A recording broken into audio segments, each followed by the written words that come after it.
Irmãos, graças a Deus, vamos orar, pedir a direção de Deus, que Deus esteja falando pelo poder do seu Espírito.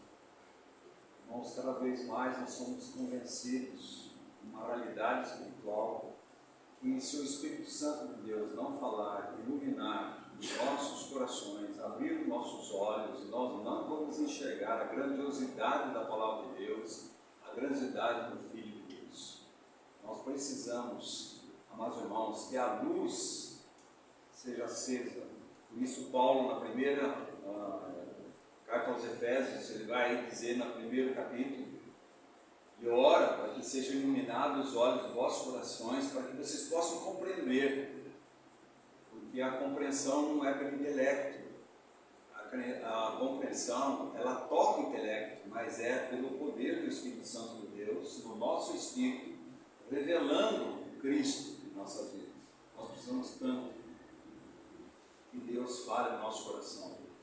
Pai querido, fala conosco, dependemos de Ti, precisamos de Ti, ansiamos pelo Teu Espírito. Ansiamos, ó Pai, para que realmente nós possamos experimentar de modo crescente a devoção e amor ao Seu Filho. Sabemos, Pai, o Senhor sabe que diante do estudo da Tua Palavra somos totalmente incompetentes, Senhor. A nossa suficiência vem de Ti, a nossa suficiência vem do Teu Espírito, Pai. E nós clamamos, ansiamos que o Senhor fale conosco, revela-nos mais de Cristo, que possamos amar a Cristo, nos render a Cristo, consagrar nossas vidas a Cristo e aguardar a vinda do nosso bendito Salvador Jesus Cristo. Oramos, Pai, agradecidos no nome precioso de Jesus. Amém. Amém. Vamos ler lá em João, capítulo 5, versículo 36.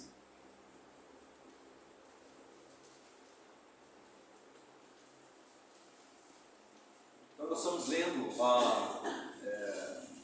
vamos estudar Gênesis, sobre o supremo propósito de Deus, sabendo que Gênesis é a sementeira de toda a Bíblia, e ainda nós estamos com pano de fundo, ainda não entrando em Gênesis, para nós entendermos que a Bíblia toda, ela está voltada para uma pessoa, não é você. A Bíblia toda é voltada para o Filho de Deus. Então, nessa manhã, nós vamos estudar um pouco sobre essa autoridade de Deus sobre o cosmos, o universo, o reino, o que está envolvido na vinda de Jesus. Porque muitas vezes nós pensamos que Jesus veio porque o homem pecou. Vemos que o supremo propósito de Deus, ele vem da eternidade. E na eternidade, Deus já sabia de todas as coisas. Deus tem um supremo plano. O supremo plano de Deus de convergir todas as coisas, o céu e a terra, na pessoa do seu Filho. E fazer com que a igreja, que é o corpo de Cristo, que é a expressão, o representante do cabeça, que é Cristo, seja manifesto diante de anjos e potestades e tudo mais, sob a multiforme sabedoria de Deus. Seja um outdoor. Infelizmente a igreja tem sido um outdoor para o mundo. Um outdoor do mundo, aliás, não para o mundo. A igreja tem sido chamada a atenção para si, não para Cristo. E a Bíblia toda, ela chama atenção para Cristo. Então, alguns textos aqui no Novo Testamento, para nós entendermos, lá em João capítulo 5, versículo 39, ele diz assim: examinais as Escrituras. Quer dizer, você estuda a Bíblia, você examina as Escrituras, porque julgais ter nelas a vida eterna. Ele está falando justo para aqueles que estavam ali junto com Jesus, e ele estava contestando e dizendo: vocês examinam as Escrituras, vocês leem a Bíblia, vocês leem o Velho Testamento. Eles não tinham o Novo Testamento ainda. Mas o que o Velho Testamento vai falar, amados irmãos? Ele vai dizer aqui. Ele vai dizer assim: julgais ter nelas vida eterna, e são elas mesmas que testificam de mim. Eles dão testemunho de mim, é que fala de mim. Jesus está falando para aqueles judeus. Mas se você for ver lá em Lucas, caminha mais um pouco, vamos voltar, Lucas 24, nós já lemos, quando aqueles dois discípulos do caminho de Emaús estavam voltando para Emaús, os 10 quilômetros dali de Jerusalém, eles estavam tristes porque eles não creram na ressurreição de Jesus, e é verdade que muitos dos seus discípulos não creram, até Jesus se manifestar a eles. Jesus manifestou 10 vezes em 40 dias, e Jesus veio trazer para eles e vai fazer essa colocação para eles. Vocês conhecem o Velho Testamento, vocês leem o Velho Testamento, a Torá, vocês têm o Velho Testamento, e todo ele vai falar de mim. É isso que ele está dizendo aqui, e por isso que temos que estudar o Velho Testamento vendo Cristo, e por isso que Gênesis é a sementeira, capítulo 1 a 50, nós temos toda a caminhada do propósito de Deus, e termina, meus irmãos, com a consumação em Apocalipse. Então você tem toda a sementeira ali, de Deus vai desenvolvendo essa sementeira, a partir de Gênesis, até o final, e quando chega Apocalipse, você vai ver a consumação de todo o supremo propósito de Deus. Então, se eu e você estudarmos a Bíblia sem enxergar isso, nós vamos ter grande dificuldade, nós vamos estudar historinhas. Então, você que dá aula para as crianças, se você lê histórias do Velho Testamento e você não colocar Cristo, você está contando historinha para as crianças. E a Bíblia vai dizer que para aqueles dois que estão desanimados, muitas vezes como você, eu desanimado nesse caminhar, muitas vezes ele está incrédulo. E Jesus aparece no meio dele, porque Jesus se importa com os seus discípulos, Jesus ama os seus discípulos. Ele quer que nós tenhamos esperança viva, Ele quer que nós tenhamos uma expectativa real da vida, da ressurreição de Cristo, da ascensão de Cristo e da volta do nosso Senhor Salvador Jesus Cristo. Então ele faz essa colocação no versículo 26, Lucas 24. Porventura não convinha que o Cristo padecesse e entrasse na sua glória? Ah, mas eles não têm o Novo Testamento. O que eles têm? O Velho Testamento. Ele continua dizendo, e começando por Moisés, que são os 5 primeiros livros da Bíblia, que é o Pentateuco. Ele vai dizer assim, começando por Moisés. Então, se você está dizendo começando por Moisés, está dizendo desde Gênesis até Deuteronômio. Gênesis e Deuteronômio são 5 livros escritos por Moisés. E ele diz assim, discorrendo por todos os profetas, são 17 profetas, amados irmãos. 17 profetas. Nós temos 4 profetas maiores e os outros ditos como profetas menores. Mas são 17 profetas. E o que ele vai dizer aqui?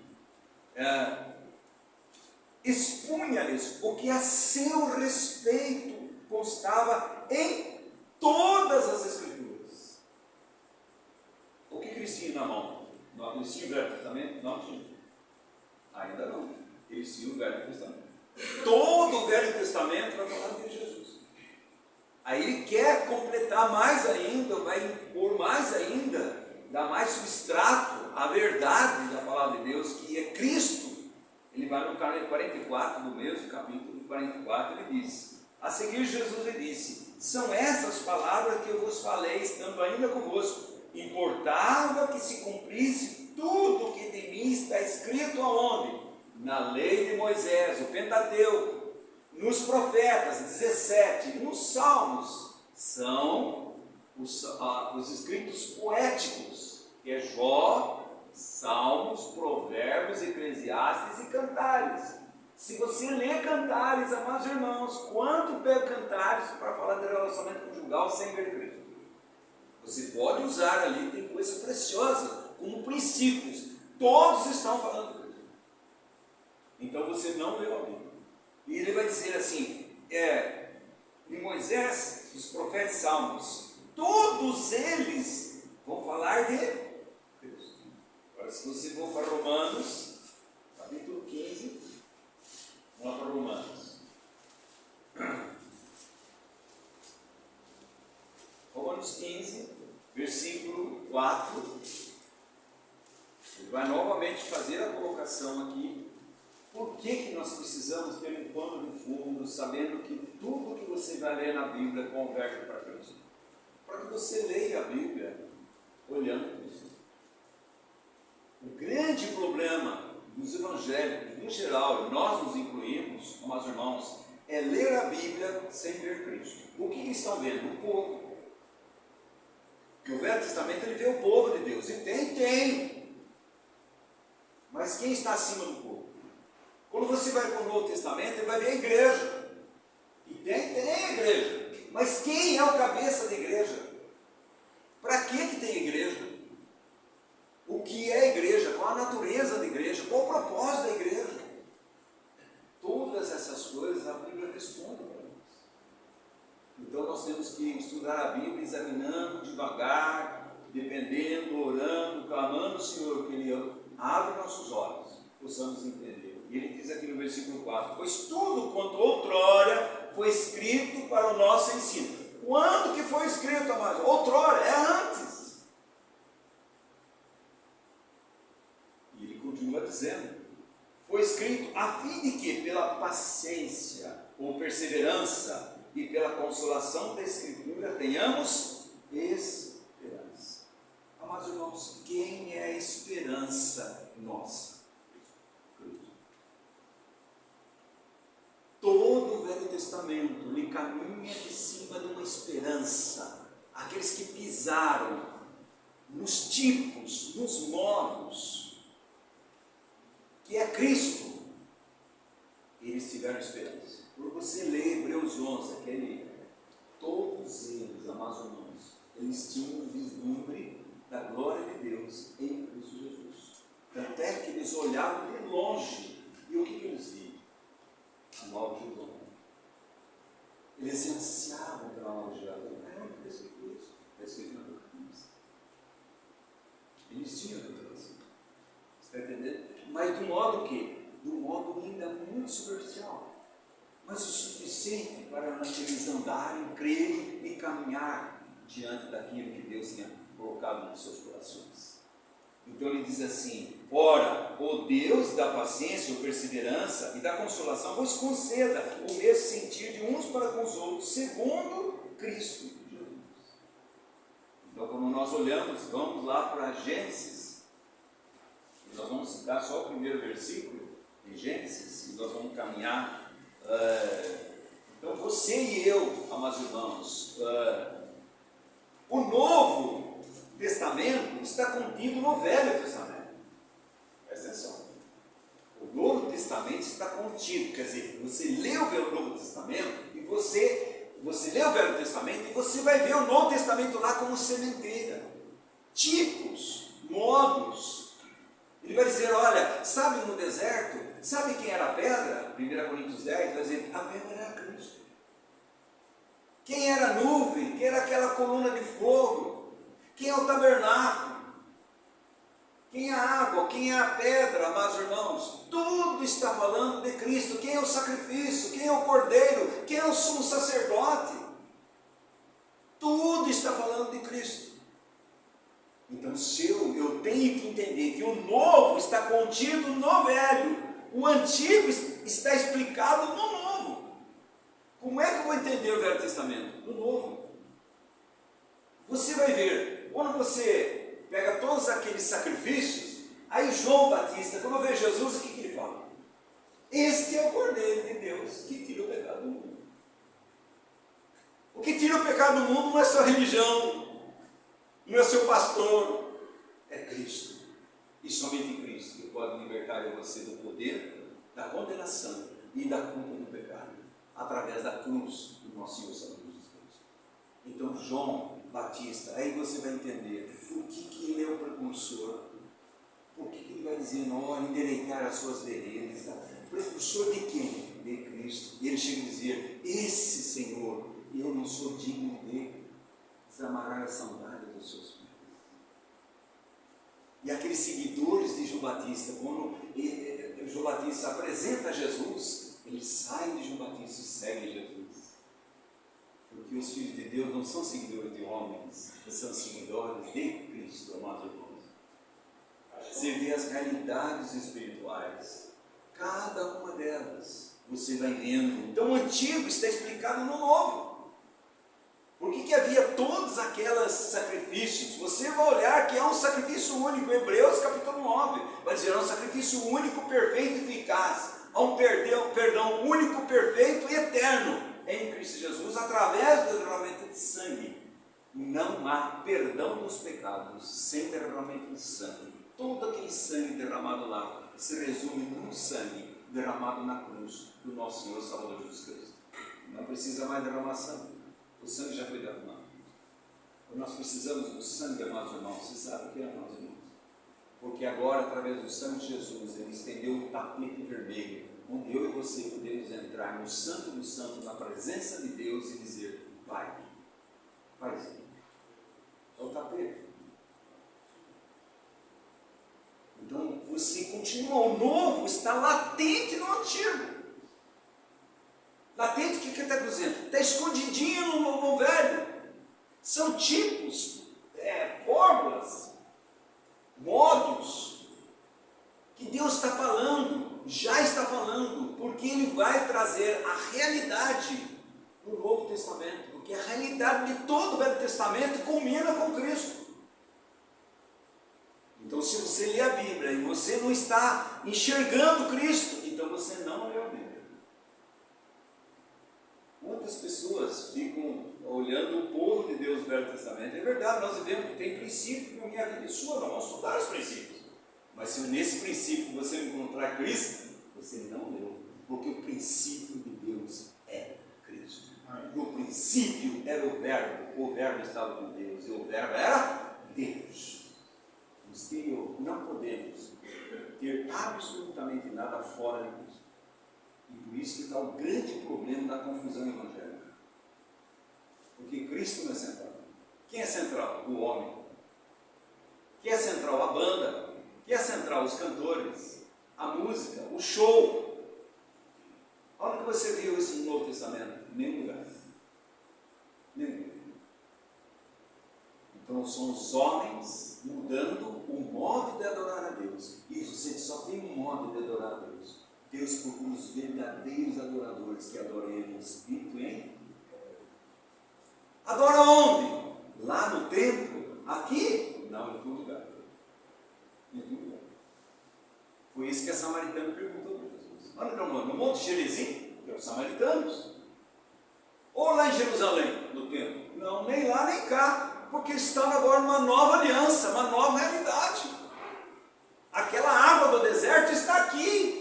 O poço de Jacó é uma coisa, eu sou a água. O poço de Jacó está aqui, você pode tirar a água dele, amanhã você vai voltar e vai ter sede novamente. Mas eu estou aqui, a fonte de todo o poço de Jacó sou eu. Se você beber dessa água, você jamais terá sede. Está vendo? Meus irmãos, o alimento do deserto, o maná que desce do céu, cadê ele? Eu sou o pão da vida. Se você comer esse pão, você jamais terá. A realidade espiritual daquele que está no Velho Testamento. Não é só isso. O antigo está patente no novo. No novo. Para você entender o Velho Testamento, você precisa do novo. Por isso que os judeus estão enraizados no velho.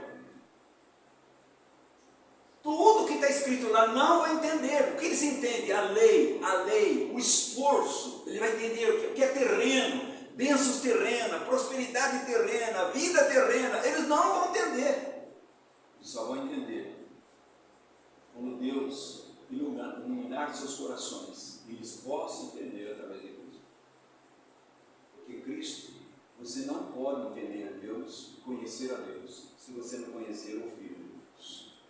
Olha a palavra de Deus, vamos lá outra vez, vamos lá em João capítulo 1, versículo 18. João 1, 18. João 1, 18.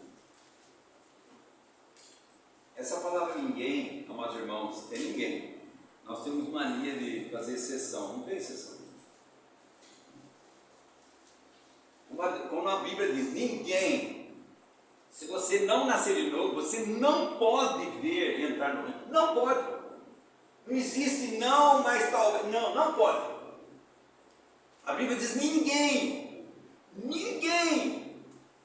pode tirar você das mãos de Deus se você nasceu de novo da graça. Ninguém. Quando ele fala assim, ninguém pode te acusar, ninguém pode se separar, ninguém. Porque é tudo baseado não em você, é baseado no sangue de Jesus Cristo derramado naquela cruz. E diante do sangue de Jesus derramado naquela cruz, Ele me comprou com alto preço o seu próprio sangue. Mas Ele também me justificou, Ele me fez justo e Ele me fez aceitável diante de Deus. Ele me reconciliou com Deus. Eu era inimigo dele. Por isso, amados, lembrando, ninguém. Os nossos nomes estão escritos no livro da vida. Ninguém. Então, quando você vê aqui, como é que eu vou conhecer o meu Pai? Como é que eu vou conhecer Deus, irmãos? Olha aqui, João 1, 18. Ninguém jamais viu a Deus. E nós vamos entrar nesse aspecto aqui. Mas irmãos, nunca ninguém viu a Deus, porque Deus é isso. Aí você vai começar a entender a realidade cósmica. O que Deus está movendo. Porque lá no céu, amados irmãos, lá tem muitos irmãos que vão ver a Deus através do seu filho. Lá no céu agora, e depois da eternidade, vai ter muitos irmãos conformados à imagem semelhante a Jesus, porque vão ganhar um corpo celestial. Mas irmãos, que lá no céu, onde nunca via um Deus visível, agora vai ter o quê? Um Filho de Deus visível, triunfante e glorioso, onde tem um monte de irmãos triunfantes e gloriosos pelo triunfo dele, pela glória dele, pelo amor dele e pelo supremo propósito de Deus nas nossas vidas. Tudo está nele. Ele vai dizer aqui: ninguém jamais viu a Deus. O Deus unigênito que está no seio do Pai é quem o revelou. Revelou quem? O Pai. Então Jesus veio fazer o quê? Revelar o Pai. Quer ver? Lá em João, aquela pergunta de Filipe, né? João 14, ele faz outra colocação. Amados irmãos, tudo isso aqui para você entender. E quando você vai ler o Velho Testamento, fatalmente você vai ter que enxergar com isso. Senão você não vai ver, não vai ler a luz do supremo propósito de Deus para a minha vida e sua vida. Ele diz assim, no capítulo 14, ele diz assim, disse-lhe Tomé assim: Senhor, não sabemos para onde vais, como saber o caminho? Jesus vai dizer, Tomé, eu respondi a Jesus: eu sou o caminho, eu sou o caminho, a verdade, a realidade e a vida. Ninguém vem ao Pai senão por mim. Não existe nenhum meio de onde você chegarmos a Deus, amados irmãos, se não for pelo sacrifício de Cristo. Não existe. Entre eu e Deus existe um abismo intransponível, impossível. Nós só podemos chegar a Deus porque entre esse abismo intransponível e a presença de Deus há uma cruz, a obra de Cristo naquela cruz. Por isso ele diz: quando for levantado, atrairei todos a mim. Amados irmãos, essa trazendo a realidade espiritual. Em Cristo Jesus agora, nós somos encaminhados a Deus. Por isso Deus vai dizer em João: olha, ninguém pode ver seu Pai não dá. E todos que o Pai mandar a mim, eu não lançarei fora. O que ele vai fazer? Leva-o para a cruz e devolve para Deus como Filho de Deus agora lavado, justificado e glorificado, que vai ganhar um corpo celestial. Amém. Ele já fez toda a obra. Então você vê aqui, ele pergunta ao Pai, e diz assim: se vós me tivesses conhecido, conheceria também o meu Pai. Desde agora o conheceis, eu tenho visto. Você tem visto meu Pai, você conhece meu Pai, está andando com Ele. Porque você está falando do Filho de Deus, que é Deus. Você não explica a Trindade, mas a Trindade é bíblica. São três pessoas, mas há um só Deus. E aqui ele está explicando para ele continua dizendo aqui, replicou Felipe: Senhor, mostra-nos o seu Pai, e isso nos... Será que ele sabia o que ele estava falando? Não. Porque se ele tivesse conhecido a Cristo, não como seu Salvador só, ele já conhecia, mas como Deus, ele estava vendo o Pai. E isso basta. Conhecer o Pai, isso nos basta. Mas para conhecer o Pai, você tem que conhecer o Filho. Não tem outro jeito. E ele continua dizendo aqui, disse Filipe, quem vê a mim, morre. Disse Filipe, Jesus, Filipe, há tanto tempo estou convosco que não me tens conhecido. Quem me vê a mim, vê o Pai. O Pai não é visível. O Pai não é visível, é Espírito. Mas o Pai se torna visível através da encarnação do seu Filho.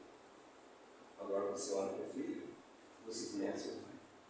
Olha o Filho, olha o caráter do Filho, você vai ver o caráter dele. E isso Deus vai revelar para mim. E ele continua dizendo aqui, digo assim, não crês que eu estou no Pai e o Pai está em mim? As palavras que eu vos digo, não as digo por mim mesmo, mas o Pai que permanece em mim faz as suas obras. Crede-me que estou no Pai e o Pai em mim, e crede ao menos por causa das minhas obras.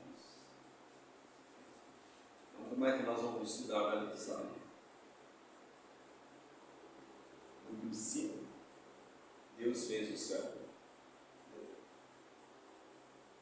Mas, irmãos, todo o princípio de Deus está junto do seu Filho. Seu Filho, na eternidade. Deus não tem princípio, não tem fim. Para nós entendermos aqui, em princípio, sempre esteve. Tanto é que quando ele vai fazer o homem, ele diz, façamos o homem à nossa imagem e nossa semelhança. Mas Deus é Espírito. Como é que vai fazer imagem e semelhança dele? Ele está falando do caráter dele. Para representar Deus, para refletir Deus, para expressar o caráter de Deus. E a igreja foi chamada para isso. A igreja não foi para expressar a igreja. A igreja foi expressar o cabeça da igreja, que é Cristo. A igreja não foi feita para ter, vamos pintar a igreja de preto, vamos fazer bonitinho para o povo gostar. Irmãos, isso não é igreja. Isso é um salão. Você não tem igreja sem Cristo. E você não pode separar Cristo da igreja. Porque Cristo é o cabeça e a igreja é o seu corpo. Como é que o cabeça vai se expressar? Através do corpo, que é a igreja. Por isso, se você cortar a minha cabeça, meu corpo perdeu toda a função. Quantos monstros existem hoje dentro da igreja de Deus? Cadê Cristo? O pastor é a cabeça, a igreja é a cabeça, a denominação é a cabeça, a doutrina é a cabeça, qualquer coisa é a cabeça. Mas, irmãos, só tem o cabeça da igreja. Aquele que disse, eu edificarei a minha igreja e as portas do inferno não prevalecerão. Dá para a gente começar, mas, irmãos, entender qual o movimento de Deus lá no céu. Você acha que Deus movimentou lá no céu por causa de você? Você está enganado. Todo o movimento do céu é para você. Todo o movimento. Tudo que Deus faz é voltado para o seu Filho. Por isso, amados irmãos, nós temos uma criação divina, nós temos um Redentor divino prometido, que é Cristo, e uma Bíblia divinamente inspirada. Quando você vê a Bíblia, você tem que estar ansioso para ver Cristo. Porque só Cristo pode te salvar, só Cristo pode te libertar, só Cristo pode te justificar, só Cristo pode te santificar, só Cristo pode te glorificar, só Cristo pode dar a mim e a você vida, esperança, e paz e amor. Só Cristo Jesus. E quem faz isso? Através do Espírito Santo. Sempre eles estão juntos. Então você tem, em Gênesis capítulo 1 até 11, nós temos muitas origens. Nós temos a origem natural, a vida humana, nós temos o pecado, nós temos a morte, nós temos a redenção, a civilização, as nações e as línguas. do capítulo 1 até o 11, você já tem todas as línguas. Olha que Deus espalhou para muitas línguas. Ah, você vai lá na África, tem uma língua, vai não, tem uma língua. Você acha que isso daí foi do homem que ele originou? Não! Foi de Deus. Então você tem no versículo 1 até o 11, você já tem todas essas coisas. Você tem 7 personagens, eu poderia dizer 8 personagens que falam, amados irmãos, daquilo que é celestial. 8 personagens. Você vê Adão, o primeiro personagem, e você vai ver, amados irmãos, aquele que deixa de confiar em Deus, na sua palavra, e começa a depender dele mesmo. Deixa de ser governado por Deus para ter um governo próprio. Deixa de amar a Deus para amar a si mesmo. Adão, logo você caminha um pouco, você vai ter expressão. Abel, ninguém pode chegar a Deus se não for pelo sangue. Está lá Abel e Caim. Abel fala do vida no espírito, aí fala vida terrena na carne, sem Cristo. Como é que eu posso chegar a Deus? Os dois são religiosos, os dois vão diante de Deus, mas como é que eu me apresento diante de Deus? E eu não posso me apresentar diante de Deus se não for pelo sangue de Jesus, senão seria fulminado. Você caminha um pouco, você vê Enoque, Deus falando assim, existe um modo de você caminhar comigo. E esse caminhar comigo vai terminar com a sua arrebatamento. Quando Cristo voltar. Deus vai julgar, está julgando o mundo, já julgou várias vezes, julgou Sodoma e Gomorra, e Deus está julgando e vai julgar de um modo definitivo. Quando você vê Noé, um homem que anda com Deus, que obedece a Deus e vai contra todos os princípios naturais, porque não chovia, princípios humanos, porque nunca ninguém tinha um barco. Ele vai contra esse mundo perverso que diz lá, como é que estava a humanidade perversa, mas havia um homem que andava com Deus, que achou graça diante de Deus. Não é diferente de nós, irmãos. Nós somos um mundo perverso. E o Deus faz o quê? Então você faz uma arca. Ai, meus irmãos, a arca é Cristo. Você entra nessa arca pela imensurável graça de Deus, porque Deus te pega, te agarra e te joga lá dentro pela sua graça e misericórdia, e fecha a porta de fora, e pode vir o juízo, e você vai ser salvo. Ah, irmãos, e o resto? Todos condenados. Todos condenados. Você caminha um pouco, você vai ver Abraão com um princípio de altar e tenda. Vamos estudar. Logo você vê Isaac, um homem cavador de poços. Abraão tem 4 tendas, 4 altares, aliás. Você vai ver Isaac, são 4 poços. O que é poço? Você cava o poço, se cava o poço, a água vai vindo, se cava mais o poço, a água vai vindo, e vai cavando, a água vai subindo. É uma vida de profundidade em Cristo Jesus. Quanto mais você vai a sua vida com Cristo, vai aprofundando a sua vida de Cristo, Cristo vai inundando a sua vida e a minha vida. Você caminha um pouco, você vê Jacó, são 4 colunas. Coluna fala do testemunho, é a igreja do Deus vivo, que é coluna e baluarte da verdade. Coluna da verdade é o testemunho. Quando você caminha mais um pouco, você vai ver José. Mas, irmãos, José é aquele que vai com o governo. José, se você vai ver, nós vamos estudar, é um homem muito parecido com Jesus Cristo. Muito parecido.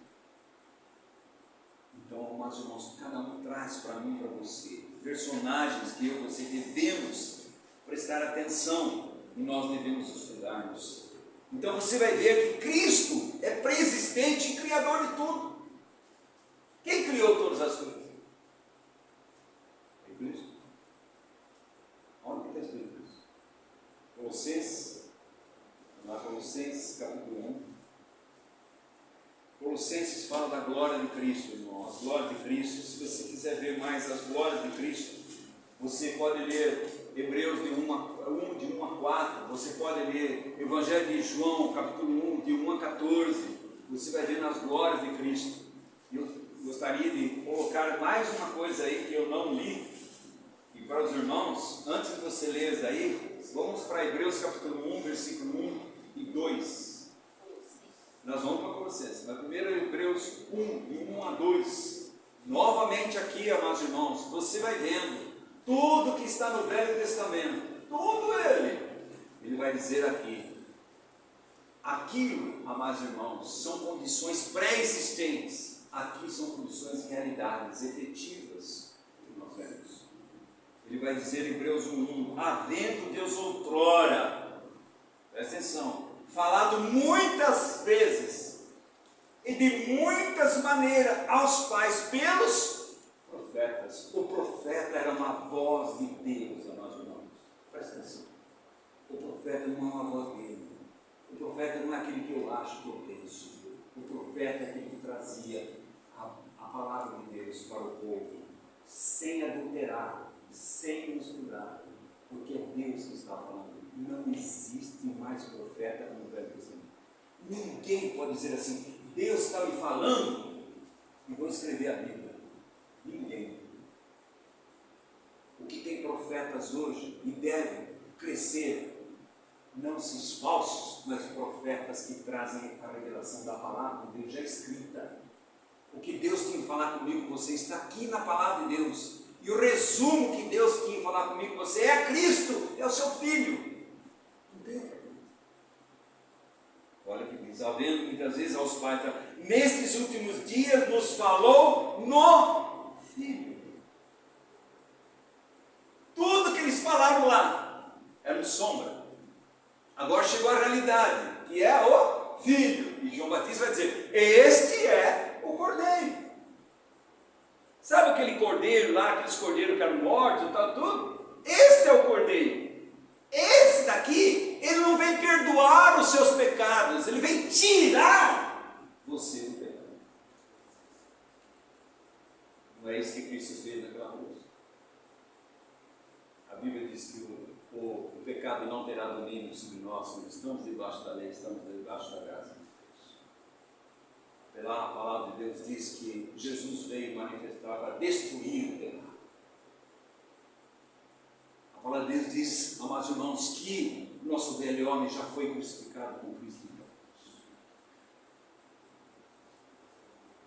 Enquanto no Velho Testamento colocava e perdoava os pecados, não tratava o pecador. Agora Jesus tem perdoa meus pecados pelo seu sangue e pela sua morte trata do pecador. Porque na morte de Cristo é a morte da morte, na morte de Cristo. E na sua ressurreição é a vida nova em Cristo Jesus. Ele tratou o pecador. Então você vê esse texto tão maravilhoso, acabei de ler aí, vamos para Colossenses agora. São textos que você e eu devemos. Colossenses 1 diz, 15. Este é a imagem do Deus invisível. Quem que é este? Então você tem que olhar um pouquinho para trás. Vamos ao versículo 13. Colossenses 1. Ele nos libertou do império das trevas e nos transportou para o reino do Filho do seu amor. Presta atenção. Existe um reino. O que está em jogo? O reino. E quem é o rei do reino? Está falando de um reino.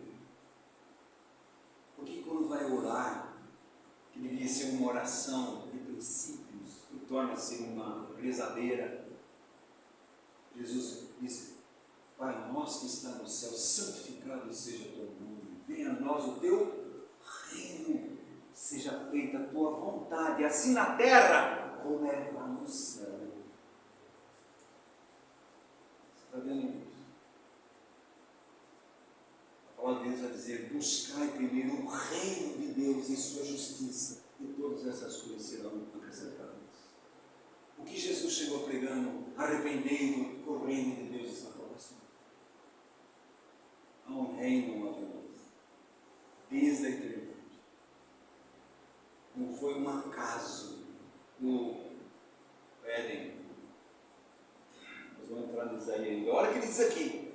O primogênito de toda a criação, pois nele foram criadas todas as coisas, nos céus, na terra, visíveis e invisíveis, sejam tronos, sejam soberanias, principados, potestades, tudo foi criado por meio dele, para ele. Ele é antes de todas as coisas.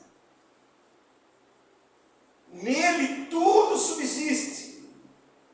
Agora, em relação à igreja, ele diz: Ele é o cabeça do corpo da igreja. Amados irmãos, quem é esse Jesus? Nós temos a divindade essencial de Cristo, a eternidade absoluta de Cristo, e nós temos a atividade criativa de Cristo. Quando você vê lá todo Gênesis, amados irmãos, quem estava por trás? O Filho. O Filho. Então, quando ele diz: no princípio Deus criou o céu e a terra, quem criou? O Filho. Nós não vamos enxergando muita coisa na palavra de Deus, amados irmãos, porque nós lemos o Velho Testamento sem a visão do Novo Testamento. Então, Gênesis responde às grandes perguntas da nossa alma. A eternidade de Deus. Responde. De onde veio o homem? Gênesis responde. Como surgiu o pecado? Gênesis responde. Como pode o homem pecador pode chegar a Deus? Como? Através do sacrifício de Abel, através do sacrifício que Deus, lá em Gênesis 15, versículo 21, ele faz, mata o cordeiro e come. Como pode o homem agradar a Deus? Aí você vai ver a caminhada de quem? De Enoque. Você vai ver a caminhada de Noé. Você vai ver a caminhada de Abraão. Como é que Abraão vai agradar a Deus, amados irmãos? Ele vai culminar com o Monte Moriá. E o que tem no Monte Moriá? O Calvário. Deus diz: este é o meu filho amado, nele eu tenho todo o prazer.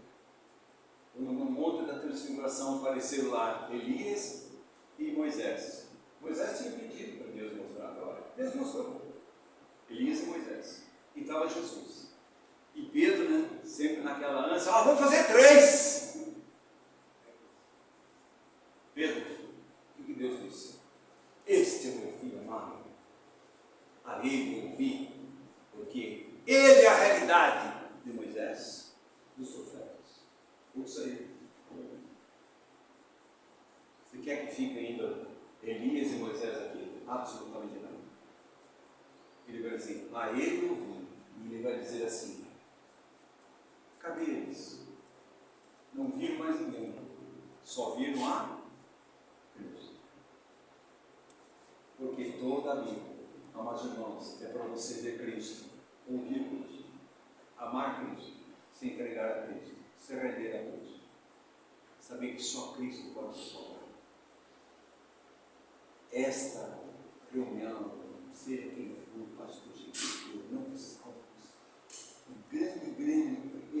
O grande engano dos evangélicos hoje, no geral, é que a igreja salva, aquele pastor salva, o modo de eu cantar salva, o show da igreja salva. Não salva. Não salva Cristo. Como podemos ter poder com Deus, com os homens? Testemunho e submissão. E quem a gente vê? Testemunho de Jacó. Jacó. Então você pode ter 3 palavras de esboço de Gênesis. Primeiro, a geração. No princípio Deus fez. O princípio. Só Deus pode fazer uma nova criatura. Se alguém está em Cristo, é nova criação. Criação de Deus. Só Deus pode fazer você uma nova criação. A religião só o faz. A religião, ela enfeita o velho homem. A religião reforma você.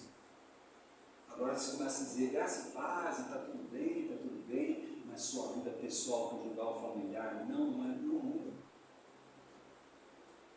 Seu coração continua rebelde, longe de Deus. Você continua no pecado, você continua sob condenação, você continua escravo do pecado, você não sai daqui. Mas quando Jesus liberta, amados irmãos, você é liberto do pecado, você sai da condenação. E você não tem mais a culpa do pecado, porque toda a condenação e toda a culpa do pecado foi em Cristo Jesus. Nós temos, amados irmãos, a degeneração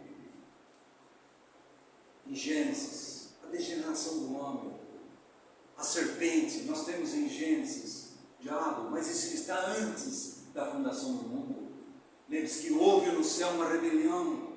Satanás e um terço, Lúcifer, que era o anjo maioral, o anjo de luz, rebelou-se contra Deus. Lembre-se uma coisa: o que mais Deus detesta chama-se rebelião contra Ele. A igreja evangélica em geral está rebelada contra a palavra de Deus. Como é que eu caso? Como é que eu tenho casamento? Como eu vivo com meus filhos? Como é que eu me comporto na assembleia? Como é que eu me comporto no mundo? Não, isso não importa. Não importa. Se somos filhos de Deus, nós devemos amar a Cristo. Andar na luz e andar com prudência e ter uma vida cheia do Espírito Santo. Mas hoje não vai falar sobre isso. É só alegria. Totalmente enganado. Levando um monte de gente para o inferno. Nós temos a regeneração nessa igreja. Do mesmo modo que você tem o princípio, geração, você tem a degeneração e a serpente. Você tem a regeneração. O que Deus imediatamente vai dizer: o descendente da mulher vai pisar a cabeça da serpente. E Deus pegou a roupa e cobriu, tirou aquela roupa da religião e colocou a justiça em Deus. Mas a partir daí, Deus fez o homem mais semelhança dele. Mas agora, a partir daí, em Gênesis 4, Adão e Eva vai ter filhos à imagem e semelhança deles, não mais de Deus. Porque por um só homem entrou o pecado no mundo, e por isso todos pecaram, estão destituídos da glória de Deus. E só tem um jeito para isso, amados irmãos: conhecer a Cristo crucificado e ressurreto. Não tem outra saída. Então você tem várias e várias colocações em relação a isso. Então você tem, amados irmãos, há um significado cósmico para tudo. Você acha que é só a terra? Eu não estou falando que tem essa terrestre. Eu estou dizendo que existe um cosmos, amados irmãos, que Deus está por trás do universo todo. Então voltamos para Colossenses. Vamos lá, Colossenses 13, 14. Já falamos. Colossenses 1. Ele nos libertou do império das trevas e nos transportou para o reino do Filho do seu amor. Que reino você estava? O reino das trevas. Que reino é esse? É o reino onde tem um príncipe desse mundo, que é Satanás. E ele não tem nada em Cristo. Quer dizer, Cristo não tem nada dele, nada. E Jesus diz assim: vai ser julgado o príncipe do mundo, vai ser julgado.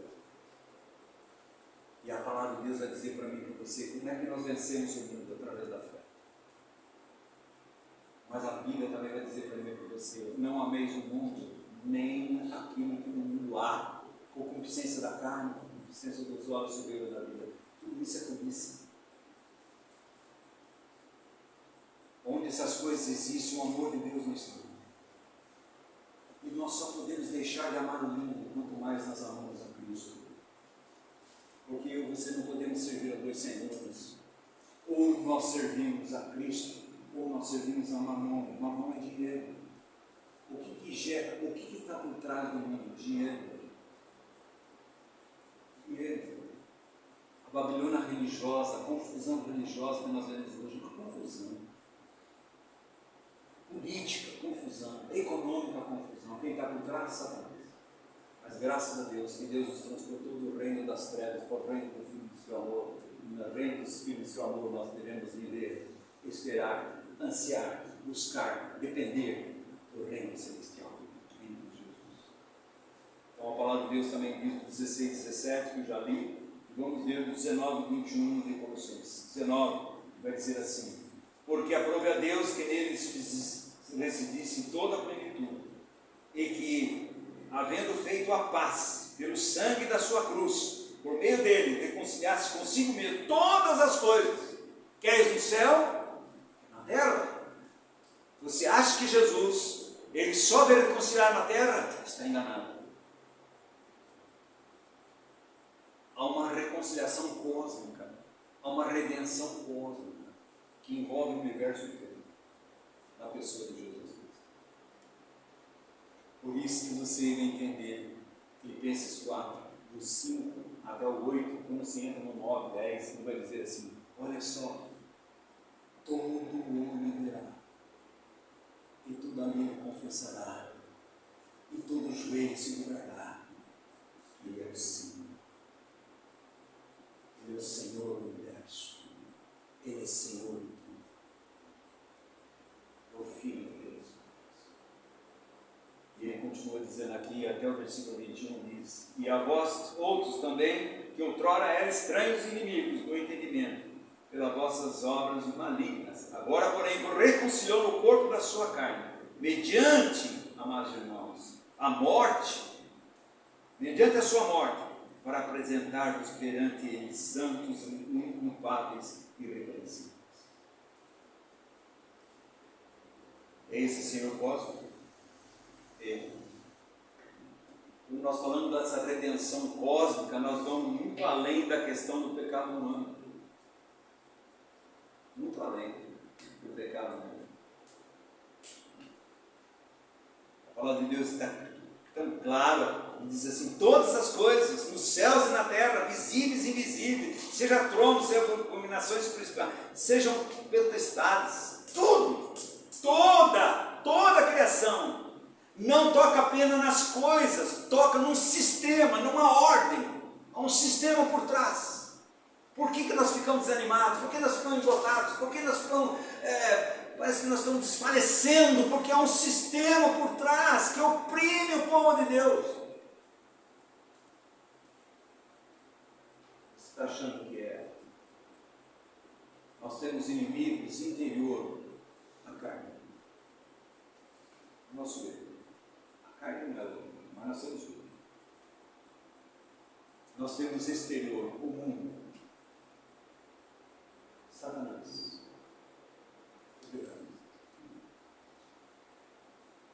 Isso tenta no quê?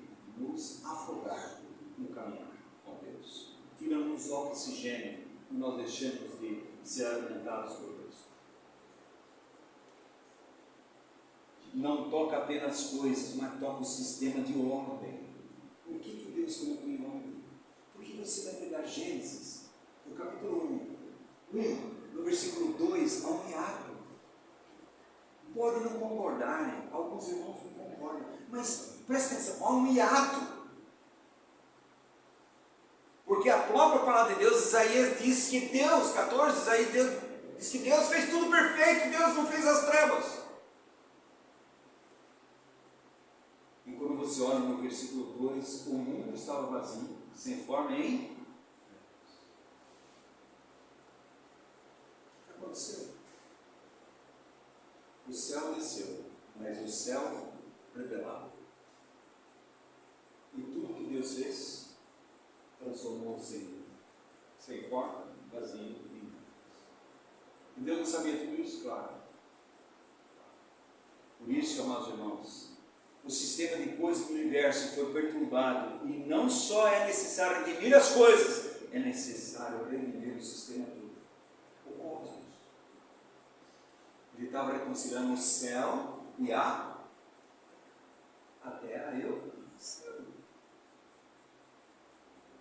Você está entendendo o que está por trás de tudo, irmãos? Cristo personifica pessoalmente três coisas. Em primeiro lugar, ele personifica o propósito de tudo do universo. É Cristo. Todo o propósito do universo está em Cristo. Em segundo lugar, ele incorpora a natureza do cosmos, de todo o universo. Amados irmãos, três coisas sobre isso, quanto à natureza do cosmos. São três coisas: separação, vida e unção para uma vocação celestial. Por isso que você vai entender por que Deus começa, Gênesis capítulo 1, versículo 3, haja luz e haja separação. Todo o Velho Testamento Deus está separando. Se entra no Novo Testamento, Deus está separando. Mas Deus dá vida e Deus dá unção para uma vocação celestial. Um chamamento celestial. Por isso que Paulo vai dizer em Efésios 3, rogo, irmãos, que andem de modo digno da vossa vocação, do vosso chamamento. O seu chamamento é celestial. Você está entendendo, amados irmãos, que Deus está tirando o seu povo, o terreno para um povo celestial? Você está entendendo que Ele fez aquela obra na cruz e imediatamente virou eu e você do reino das trevas, terreno para o reino do Filho do seu amor celestial? Agora Ele está tirando o quê? A minha alma, minhas afeições das coisas de Deus. E vai tirar o meu corpo, que pode sofrer influências dessas coisas terrenas. Quando Cristo vier, nós ganharemos o mundo. É um cosmos que está por trás de tudo isso. O propósito do cosmos, estamos começando a ler um propósito. Cristo representa um propósito único, governa um propósito e é governado por um propósito. Todo o movimento de Deus, ele é centralizado no seu Filho. Por isso, amados irmãos, amamos pouco o Senhor, porque conhecemos pouco a Cristo. Nós conhecemos Cristo como Salvador, graças a Deus, maravilhosa, não é só isso. Cristo é o Senhor, o propósito de todo o universo. Nós fazemos parte do reino, uma família de filhos de Deus parecido com o seu Filho maior, o único Jesus Cristo, onde nós vamos servir para sempre. Se você não gosta de trabalhar, não vá para o céu. Não é lugar de vagabundo. Nós vamos servir. Nós vamos servir. Mas servir, amados irmãos, sem pecado.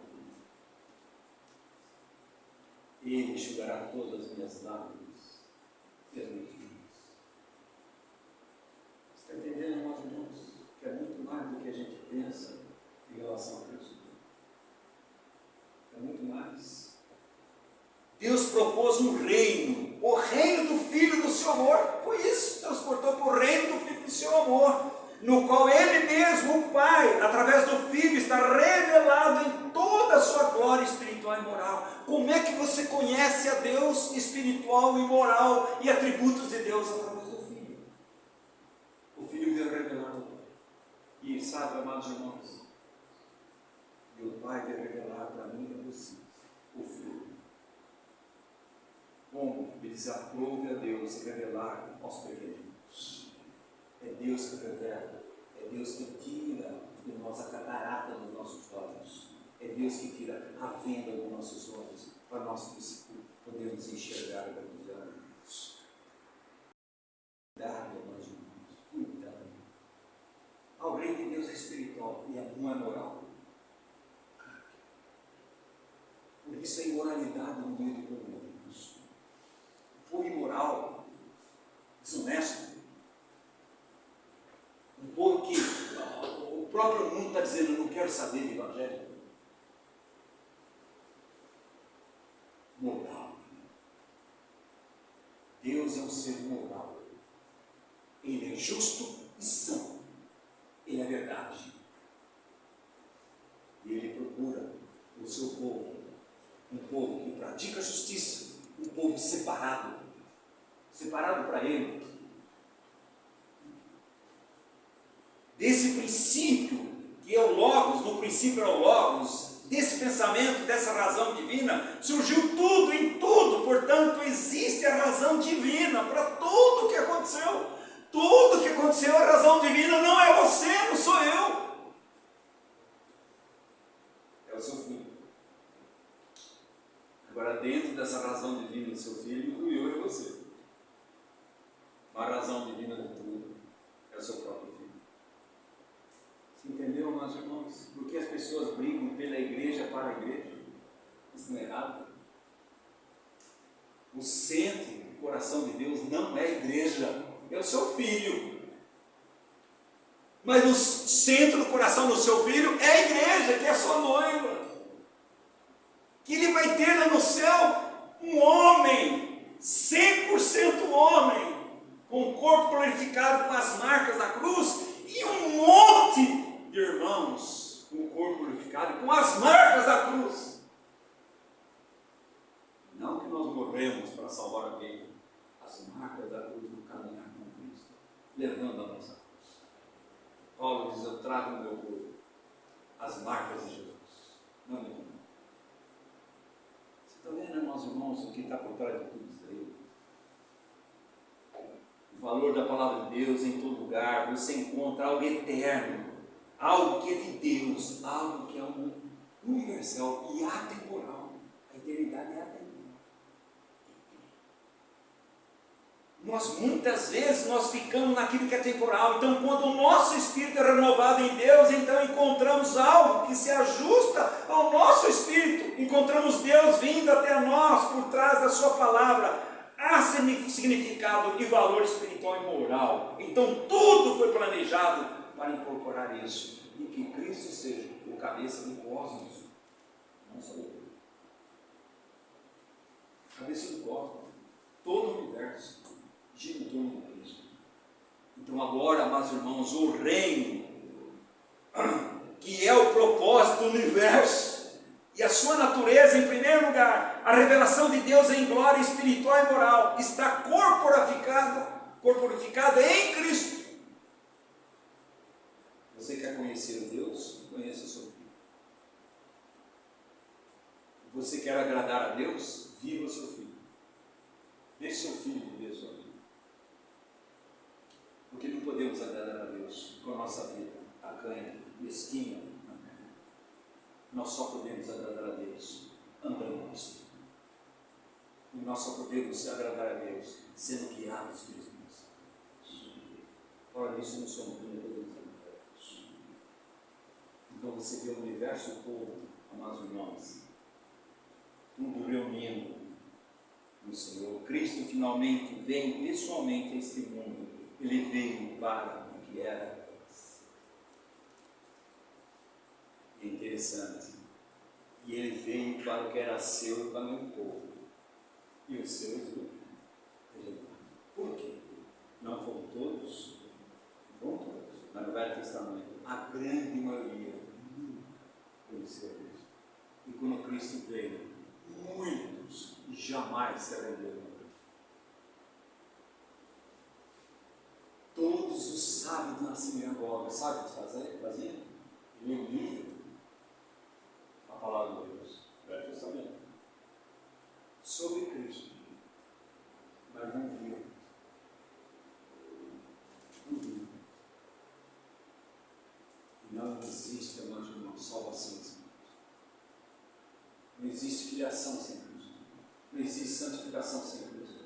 Não existe justificação sem Cristo. Não existe consagração sem Cristo. Não existe igreja sem Cristo. Não existe a vida eterna sem Cristo. Isso é tudo. É assim que estamos no reino, porque o reino está agora em. Me perguntar isso? E o reino? Quem é o reino? Cristo em nós. Esperança. Ele é o reino. Está entendendo que é muito mais do que a terra? Por isso que você não pode ler Gênesis ali, olhando só para a terra. Você tem que ler diante de todo o supremo propósito de Deus. E assim que estamos no reino, porque o reino está em nós, o reino está corporificado em Cristo Jesus. Quando você bebe e fala assim, venha teu reino, está dizendo, venha teu governo. Venha comigo. Do teu reino. Cristo.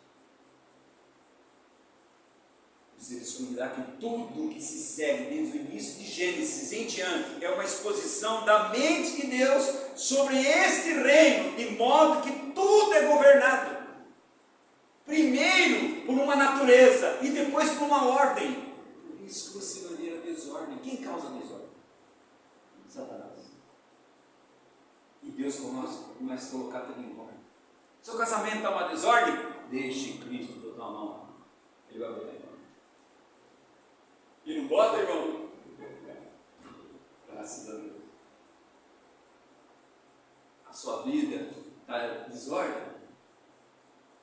Foi aquele que tem a ordem e todo o poder para regenerar você, transformar você, de glória em glória, a imagem do próprio Senhor Jesus Cristo. Ele coloca em ordem.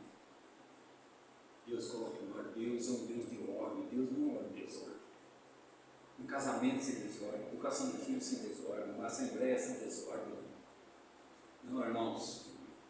Por quê? Ele vai dizer assim da igreja: como é que você deve?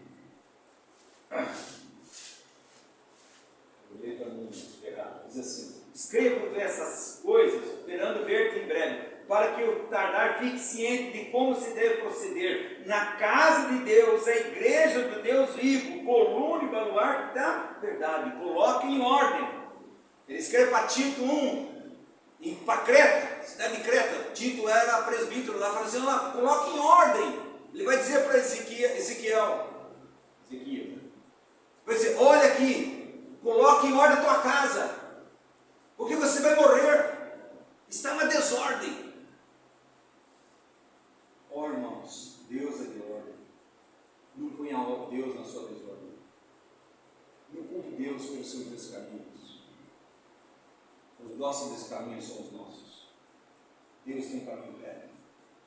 Deus é perfeito. O problema é que nós andamos nos nossos caminhos.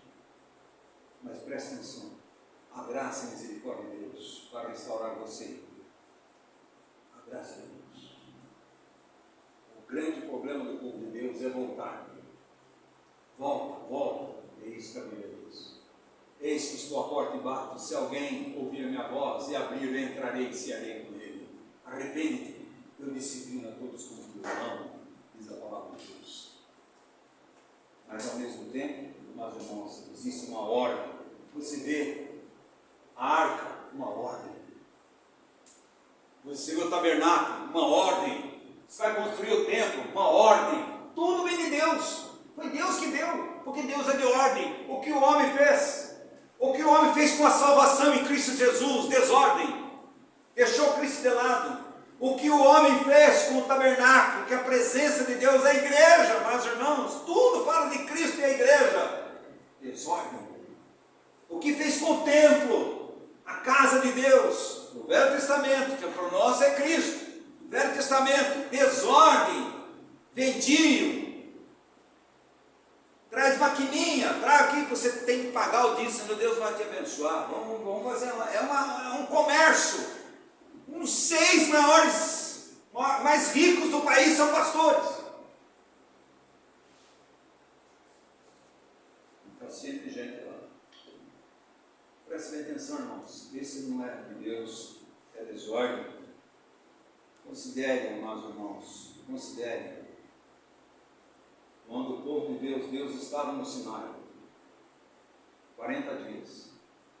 O que aconteceu com o povo? Bezerro de ouro. Deus é um Deus de ordem. O que ele chegou a falar? Bom, quem vai ficar aqui, quem não vai? Decida aí. Abriu, Deus é de ordem. Deus tem governo. Deus tem graça, mas Deus tem governo. Aí ele vai levantar o quê? Um sacerdócio da família da Arão. Mas agora, meus irmãos, quem é o nosso sumo grande sacerdote? Jesus Cristo. Agora ele levantou o quê? Um reino de sacerdotes.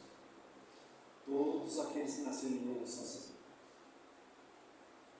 Por isso eu e você podemos entrar pelo novo caminho na presença de Deus. Todo está aberto ao nosso lado. Preste atenção, irmão. Deus é um Deus de ordem. Olhe Acã. Vocês vão para Jericó, tudo bem, mas não traga coisa contaminada de lá não traga nada de lá, Então a cama faz o que? Esconde. Mas, irmãos, nós vamos escondendo coisas do mundo, no nosso lar, no nosso relacionamento e tudo mais. Vamos escondendo. Aí Deus diz assim, sabe por quê? Aí Josué falou assim, vai lá, tem uns inimigos, leva lá uns 200, você acaba com ele, porque Deus já deu a vitória. Deus não dá vitória na desordem.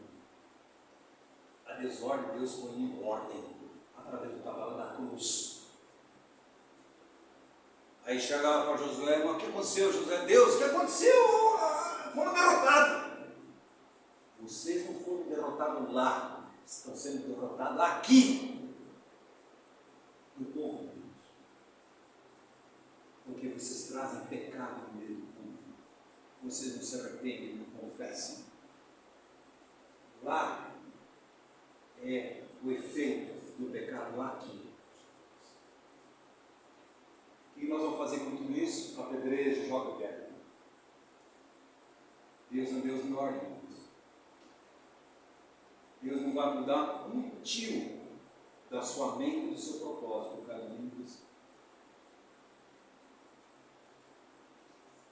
Você pode receber a Cristo, mas pode continuar a sua vida assim, não tem problema. Deus não vai mudar. Deus não muda nada.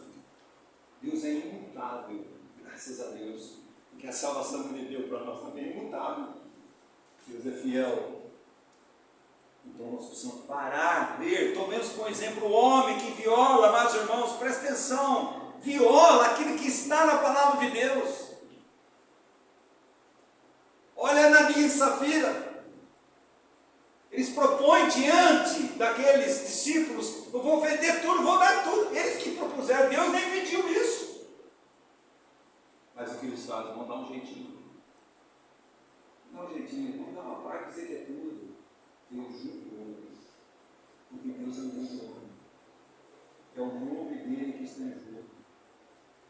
Deus moveu o céu e a terra, tudo por causa do universo. Ele está trazendo todo o universo para o seu fim, o governo eterno do seu fim. Para prestar atenção, meus irmãos, nós precisamos, Cristo é uma pessoa, mas também é um sistema de expressão. Como é que nós expressamos Cristo? Como é que Cristo é expresso? Através do corpo, através da igreja. A pergunta é essa: nós temos expressado Cristo? Na minha vida conjugal, familiar, na assembleia, no mundo, nós temos expressado Cristo? Eu tenho expressado minha igreja. Está equivocado. A igreja foi chamada para expressar Cristo. A igreja foi chamada para imitar Cristo. A igreja foi chamada como filhos eleitos amados de Deus, a viver em amor, na luz e prudência, cheio do Espírito Santo. Ordem. Deus está por aqui. Por isso você vai ver quantas separações você tem lá em Gênesis capítulo 1. Que Deus é um Deus de ordem. Esse é o significado do cosmos, é uma natureza, é uma ordem de acordo com a mente de Deus. Você acha que por que os céus não se rebentam todos? Imagina um planeta batendo no outro. Isso traz uma sequência, não traz? Destruição, porque é amor. Aí você vê Gênesis capítulo 1. Deus faz o sol, Deus faz a lua, Deus faz os seus luzeiros, uma ordem. Os luzeiros nunca vão ser o sol, mas eles são filhos do sol. Eles refletem o sol. A lua nunca vai ser o sol. A lua vai refletir o sol. Deus colocou uma ordem. O que a igreja faz? Desordem. Perdeu tudo. Por isso que é uma desordem. O Senhor Jesus é a personificação do propósito no universo, como algo ordenado, um reino no qual Deus é revelado em sua natureza espiritual, moral, por uma criação. Nele foram criadas todas as coisas, nos céus, na terra, visíveis e invisíveis. Essa é a criação cósmica de Cristo. Tudo visível e invisível é Ele. É o cosmos, o universo. Nós vamos deixar mais irmãos para continuar, assim, se Deus permitir, no próximo domingo. E presta atenção, nós vamos continuar ainda sem entrar em Gênesis, solidificando a pessoa de Cristo como o mover de todos os céus, o mover de todo de Deus, que centraliza no seu Filho. Não é a igreja. A igreja faz parte do supremo propósito de Deus, mas ela não é o supremo propósito. O supremo propósito de Deus é o seu Filho e que tudo converge no Filho. Ah, mas irmãos, ainda você tem dúvida? Ainda você tem dúvida do amor de Deus? Ainda você tem dúvida que Deus tem um chamado para você? Ainda você tem dúvida que aonde abundou o pecado, superabundou a graça? Ainda você tem dúvida que Deus moveu o céu por causa do supremo propósito? Ainda você tem dúvida que Cristo Jesus morreu naquela cruz para salvar miseráveis pecadores como eu e você? Ainda você tem dúvida? Ainda você tem dúvida do amor de Deus e da graça de Deus? Ainda você tem dúvida que eu e você fazemos parte de um grande propósito de Deus que é centralizado no seu Filho? Ah, irmãos, não é pouca coisa não. Como Deus disse, este é o meu Filho amado, nele eu tenho todo o meu. Onde que está o Filho amado na sua vida? Está em você. Está em você. Deus é dizer, vocês são aceitos, vocês são filhos amados, por causa do meu Filho que vive em você. Que Deus seja louvado, Deus. Deus acrescenta mais e mais. Tenha um pouquinho de paciência.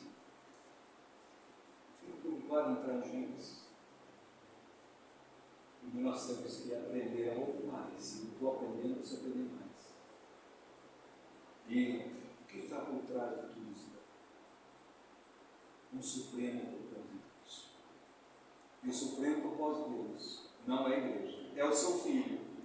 E no seu Filho entra a igreja. Não inverta. Graças a Deus. Vamos ficar em pé, vamos orar, meu irmão.